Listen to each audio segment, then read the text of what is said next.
Bonjour et bienvenue au One Tips numéro 3. J'espère que tout le monde est venu avec sa bouteille d'eau, son bandeau, sa serviette pour s'essuyer, pour bien s'entraîner. L'objectif d'aujourd'hui, c'est d'en apprendre encore un peu plus sur OneBase. Aujourd'hui, on va se focaliser sur le tableau d'articles. Le tableau d'articles qui est dans la partie catalogue de son OneBase. Donc on va aller voir ça rapidement. Rappel de la bonne pratique, hein, on coupe son micro pour que je puisse faire la présentation et on utilise le chat pour pouvoir poser des questions. Et ceux qui ont des questions un petit peu plus personnelles ou fournies, on peut poursuivre la session après-midi pour que vous puissiez profiter de cette session pour poser des questions aux uns et aux autres.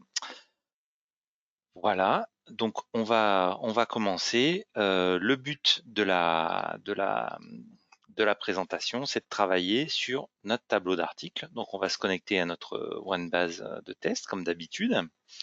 Donc les tableaux d'articles, c'est quelque chose qui sont essentiellement dans le catalogue. C'est-à-dire qu'il faut rentrer dans son menu catalogue, dans la vue Arbo. On retrouve son arborescence qui peut être plus ou moins fournie et on va rentrer sur un produit, quel qu'il soit. Donc le produit, quand on est en mode page, pour que ce soit plus simple, c'est là où on voit l'ensemble des informations dont les valeurs ne sont pas nulles. Donc j'ai un certain nombre d'informations et là je vais donc retrouver mon tableau de référence, mon tableau d'articles. Et là on va voir comment bien utiliser notre tableau d'articles. Donc si je clique dans article, on va retrouver nos références. Donc dans ce menu-là, je vais utiliser le raccourci clavier F1 qui va me permettre de masquer la partie supérieure et masquer encore une fois la partie extérieure pour pouvoir profiter d'un maximum de mon écran. Sur le tableau d'articles, on a un certain nombre d'informations qui sont bien évidemment le bouton enregistrer, le bouton fournisseur qui me permet d'accéder au fournisseur, mais surtout deux autres types de boutons qui sont les notions de synchro complète ou synchro info article.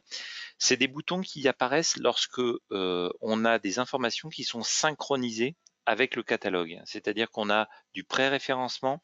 Mon fournisseur a fourni des fiches de pré-référencement avec des formats peut-être FAB10 qui me donnent des caractéristiques articles. Je veux les synchroniser avec mon catalogue papier, donc je fais une synchronisation.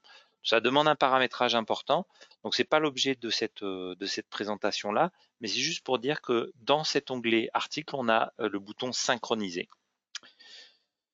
On va retrouver dans cet onglet article un certain nombre d'éléments qui se trouvent dans cette partie-là, qui permettent d'afficher ou pas un certain nombre d'éléments. Donc d'afficher des notions de filtre qui me permettent de filtrer d'une information proprement dite, d'afficher ou non la fonction de chercher remplacer, qu'on verra un petit peu plus tard, d'afficher ou non les tétières. Donc là, ça me met, si je n'affiche pas les tétières, ça me met uniquement les désignations pures. Des informations de gestion commerciale, c'est-à-dire des informations qui sont issues de l'ERP qui se trouve en dessous, les notions de lien article visuel si j'en ai. Donc là, je masque un maximum d'éléments, ce qui fait que ça me fait un tableau qui est extrêmement ramassé. Donc là, on va les laisser afficher nos tétières parce que ça me permet de naviguer à l'intérieur. Et donc à l'intérieur de ces informations-là, on va retrouver ce qui va discriminer nos articles. En l'occurrence, c'est la tétière pointure. Et quand on veut naviguer dans le tableau, en fait, on a la possibilité avec la flèche basse et la flèche haute de pouvoir naviguer verticalement dans le tableau. Ce qui fait que lorsqu'on a besoin de faire une modification, je vais pouvoir modifier rapidement.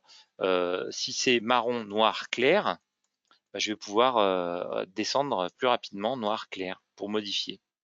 Voilà, donc il faut bien penser que dans le tableau d'articles, on peut naviguer verticalement avec les flèches haut, les flèches bas. Et pour aller de droite à gauche, par contre, ça ne fonctionne pas parce qu'en fait, on est à l'intérieur du champ pour faire droite-gauche. Pour aller au champ d'à côté, en fait, on fait tabulation pour aller à droite ou shift tabulation pour aller à gauche. Donc ça me permet de pouvoir naviguer rapidement dans mon tableau d'articles très facilement. Autre astuce très intéressante dans cet élément-là, c'est la possibilité de modifier en masse une valeur sur la totalité des éléments. Par exemple, là, on a acier, l'embout acier. Mais finalement, le chef produit nous dit c'est acier inox. Donc plusieurs possibilités, soit je fais ça, je fais un copier, puis je vais coller sur l'ensemble de mes éléments pour pouvoir le faire, soit sinon je sélectionne tous les articles où je veux répercuter, et quand j'ai fait une modification dans mon tableau, je double-clique sur une valeur, et en fait ça va me répéter l'information sur toute sa hauteur. Alors attention, si par hasard la modification ne concernait que l'ensemble des articles sauf les 2 dernières références, si finalement je modifie cette valeur-là, je redouble-clique, ça va me le faire uniquement sur la série d'articles sélectionnés. Donc ça, c'est une information importante à prendre en compte. Lorsque j'ai une seule valeur, là par exemple, je suis sur cuir, j'ai besoin de mettre pleine fleur, et que j'ai besoin de répéter ça sur toute sa hauteur, je peux simplement sélectionner mes éléments et répéter vers le bas en double-cliquant. D'accord? Donc c'est vraiment une fonction qui peut être vraiment très intéressante dans cette fonction-là. Donc on peut naviguer droite-gauche avec tabulation, shift tabulation, au bas avec les flèches qui montent et qui descendent. On peut répéter sur toute une hauteur en simplement double-cliquant sur les valeurs. Et on a d'autres modifications qui peuvent être importantes et intéressantes sur la notion de chercher remplacer. Parce que là, finalement, on a modifié une valeur complète, mais on peut avoir envie, si on a des valeurs qui peuvent être différentes sur notre tableau, de chercher une valeur pour la modifier ailleurs. Donc là, on peut faire un chercher remplacer, donc activer la fonction de chercher remplacer, qui va me permettre de pouvoir chercher la valeur, par exemple, marron, et le modifier par beige. Et là, je vais pouvoir sélectionner encore une fois les articles qui sont concernés par cette modification, et ensuite chercher la têtière où je vais faire un chercher remplacer. Donc le fait que j'ai cliqué sur afficher chercher remplacer m'affiche cette icône là, et donc je vais pouvoir chercher remplacer et modifier les éléments en chercher remplacer sur un tableau. Aujourd'hui, dans l'exemple que je vous donne, je n'ai que 8 dimensions. Mais lorsque je suis sur des dimensionnels, sur de la visserie, où je peux avoir des dizaines et des dizaines de références, ça peut vraiment m'aider de faire des chercher remplacés sur un certain nombre d'informations. Autre élément qui est apparu quand on fait du chercher remplacer, c'est également le bouton minusculisation. Lorsque l'on reçoit des informations de notre ERP, généralement, si on a un ERP qui n'est pas forcément très bien avancé, ce sont des informations qui arrivent en majuscules. Comme là, la variante, c'est des informations qui arrivent en majuscules. On peut minusculiser l'ensemble d'un contenu en fait en cliquant sur ce bouton-là, qui va me permettre de minusculiser l'ensemble des éléments. Alors attention, la minusculisation ne veut pas dire le fait d'afficher automatiquement mes accents. C'est-à-dire que c'est pas magique, ça me l'a minusculisé, mais ça va pas me permettre de pouvoir modifier. Donc là, on peut faire minusculiser pour ces éléments-là, et puis là finalement ma chaussure, il manque la majuscule à chaussure, donc là je vais chercher chaussure sans la majuscule, et en chaussure avec la majuscule.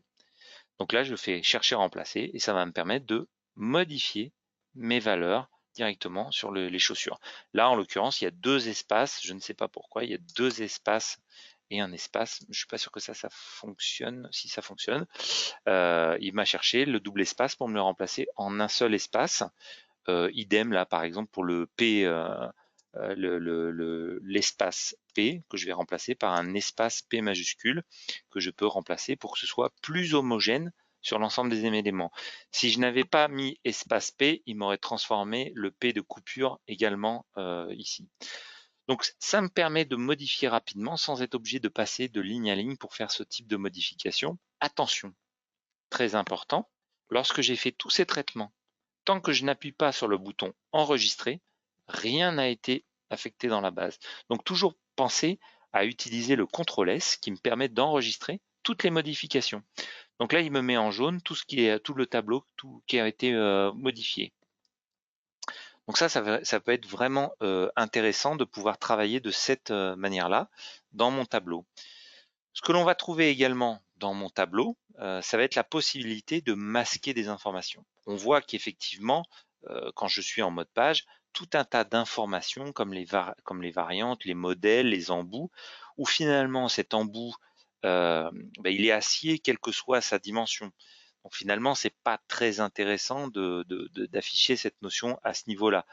Donc, si j'ai pas envie de détruire l'information et de la conserver, je vais pouvoir masquer cette information-là. Donc, là, en la masquant, c'est masquer la tétière, c'est-à-dire que je vais simplement la faire la masquer dans cet élément-là. Donc, je vais masquer cet élément-là, je vais masquer la matière, je vais masquer l'utilisation, je peux garder le modèle homme, je vais garder la couleur, ce qui fait que dans mon tableau d'article, à la fin, je me retrouve avec une information qui est beaucoup plus digeste et utile. Mais il n'empêche que ma caractéristique et mes valeurs dans OneBase sont toujours là. La seule différence, c'est qu'ils sont masqués. Et donc, je peux les démasquer à tout moment dans l'onglet tétière pour dire finalement, je me suis trompé, l'embout est important. Je vais démasquer cet embout que je vais retrouver dans l'article. C'est-à-dire que là, cette fois, il va réapparaître comme un élément là. Vous voyez qu'à côté de masquer, quand on est un administrateur ou un super admin, on a même la possibilité de supprimer la tétière. C'est-à-dire que carrément, je vais détruire l'information. C'est pas simplement la masquer, je vais la détruire. Donc là, il faut masquer ça, il faut manier ça avec parcimonie. Sauf qu'il faut faire attention à ce que l'on fait. Mais l'on voit que les tétières système, ce qu'on appelle une tétière système, c'est-à-dire une tétière qui est là systématiquement, quelle que soit la nature de mon produit, lui, je ne peux pas la supprimer parce que par définition, si elle est système, ça veut dire qu'elle est tout le temps là. Je ne peux pas la détruire ici même. Donc ça me permet de pouvoir manier facilement mon tableau d'articles, de pouvoir le modifier assez rapidement. Ce qu'on n'a pas vu aussi, c'est que finalement, si je dis que ça c'est inactif et que je double-clique dans cet élément-là, je vais pouvoir aussi rendre inactif aussi des listes de valeurs. Hein. Ça marche aussi bien pour des valeurs de type texte que des valeurs de type liste de valeurs. Hein. C'est juste, voilà, ça fonctionne pour l'ensemble des informations. Les produits, les articles, on peut bien évidemment, alors là si on va regarder sur la partie basse du tableau, rajouter des lignes, c'est pour dire j'ai besoin de créer, mais là je suis à la pointure 49, j'ai besoin d'aller jusqu'à la pointure 50, donc j'ai besoin de rajouter 3 lignes, et donc en rajoutant 3 lignes vides, ça me permet de pouvoir renseigner des valeurs 48, 49, 50 rapidement, de pouvoir ajouter des références rapidement dans mon tableau. Donc ça me permet, si j'ai besoin de rajouter une dizaine de lignes, je peux rajouter une dizaine de lignes à la fois directement.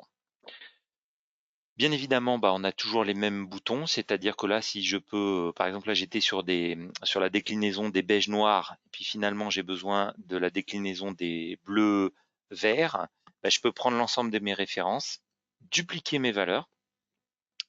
Donc là, ça m'a dupliqué mes éléments, sauf qu'en les dupliquant, ça les a interlignés. Alors ça va être un peu lourd de modifier cet élément-là. Donc je peux justement dire, ça c'est la bleu vert, et dire, je vais sélectionner toutes celles une sur deux. C'est celle-ci, celle-ci, pardon, c'est celle-ci, celle-ci, celle-ci. Attendez, non, je me trompe. Non, c'est bien celle-ci, ouais, celle-ci, celle-ci. Hop, que je vais modifier en bleu-vert pour les modifier. Et pour qu'il soit plus simple à être reconnu, je vais les retrier par couleur. Donc je peux m'amuser à les trier avec la position, mais ça peut être un peu long. Et en fait, dans le tableau d'articles, dans position, sur ce bouton-là, le bouton flèche, en fait, on peut définir des critères de tri des articles. Qu'est-ce que ça veut dire? Ça veut dire que quand on clique sur cet élément-là, je vais pouvoir trier par rapport à une couleur. C'est-à-dire que là, je vais pouvoir définir quel va être l'élément croissant. Donc, je vais définir d'abord les couleurs, je trie les couleurs entre elles, et ensuite, je vais trier par rapport aux pointures. Donc, soit croissant, soit décroissant, comme des nombres, pour fonctionner comme dans Excel finalement. Une fois que c'est bon, j'applique. Ce que j'ai dû faire, ouais, j'ai pas dû faire correctement mon travail, c'est-à-dire que finalement j'ai oublié d'enregistrer, c'est ce que je vous disais tout à l'heure, c'est que dans mon élément, je vais refaire mon travail correctement. Je vais mettre bleu-vert et je vais aller modifier donc 1 sur 2 mes valeurs. Alors ce que je fais là, hein, vous ne le faites jamais parce que dans l'absolu, on n'a jamais à faire de cette manière-là. Mais bon, c'est juste pour vous montrer des cas d'exemple hein, où là, je vais modifier mon bleu-vert. J'ai enregistré, donc j'enregistre cet élément-là et cette fois, je vais changer mes positions. Où là, je vais dire que je vais modifier en couleur et après en pointure comme des nombres. J'enregistre. OK. Donc là, je vais me retrouver avec mon appliqué. C'était pas enregistré, c'était appliqué. Donc ça va me mettre tous mes beiges noirs ensemble et ensuite tous mes bleus verts ensemble dans mon tableau d'articles. Voilà, j'ai essayé de vous présenter rapidement les possibilités d'utiliser, de mieux utiliser le tableau d'articles en pouvant naviguer plus facilement. Donc bien penser aux flèches au bas, au fait de pouvoir minusculiser, majusculiser les valeurs, de pouvoir les trier facilement. Ce bouton positionnement, il n'est pas toujours évident. Le petit crayon bleu que l'on voit là, en fait, permet simplement de pouvoir visualiser la fiche d'une manière verticale. Ça veut dire quoi? Ça veut dire qu'en fait, il va transposer les éléments pour les mettre verticalement. Donc des fois, ça peut être utile pour visualiser l'information également quand on est dans le tableau d'articles. C'est un moyen assez simple de pouvoir visualiser mon élément d'article. Voilà, j'arrive au terme de mon quart d'heure. Je vois qu'il y a une question. Alors personnellement, mes données sont grisées. Je ne peux pas déplacer dans le tableau et modifier directement dans mon tableau. Alors, ce qui peut se produire, c'est que peut-être que cette tétière, cette valeur d'information tétière, elle est peut-être en lecture seule. C'est-à-dire que c'est là dans le paramétrage de sa tétière, il faut aller vérifier si par hasard ma tétière elle serait pas en lecture seule. Donc là, je rentre dans le paramétrage de ma carac. Alors, je dois être sur une base bac à sable un peu grosse, donc ça, c'est un peu long. Et si elle est en lecture seule, bien évidemment, par définition, je pourrais pas la modifier.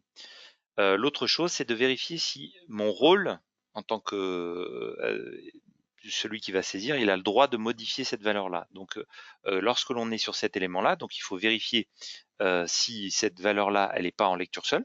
Donc, c'est le premier point. Donc là, en l'occurrence, sur mon libellé PCB, il n'est pas en lecture seule. Le deuxième chose, c'est si dans le choix édition, il est pas en jamais ou en si présent. Et le dernier point, c'est si dans le rôle, pareil, il est pas en lecture seule. Donc voilà ce qui pourrait être fait précisément. Et s'il y a besoin qu'on regarde un petit peu plus dans le détail, Benoît Pierre, on pourra le faire à côté sans aucun souci. Est-ce que quelqu'un d'autre a une question en particulier? En tout cas, merci d'avoir participé. La possibilité de chercher à remplacer, oui, elle est native dans tous les OneBase. Alors, ce qui peut être fait, c'est qu'elle n'est peut-être pas activée. Et en tout cas, on peut demander soit à moi, soit à un chef de projet, soit au support de l'activer, le chercher à remplacer. Ces fonctions-là sont natives pour l'ensemble des clients dans le tableau d'articles. Alors attention, le chercher à remplacer ne se fait que dans le tableau courant dans lequel on se trouve. C'est-à-dire que si on a plusieurs tableaux à traiter, il va falloir faire le chercher à remplacer dans les X tableaux à traiter. Voilà. Est-ce que vous avez des questions, d'autres questions? Sinon, je vous souhaite un bon appétit et merci d'avoir participé à cet atelier et rendez-vous à la semaine prochaine. À très bientôt. Au revoir.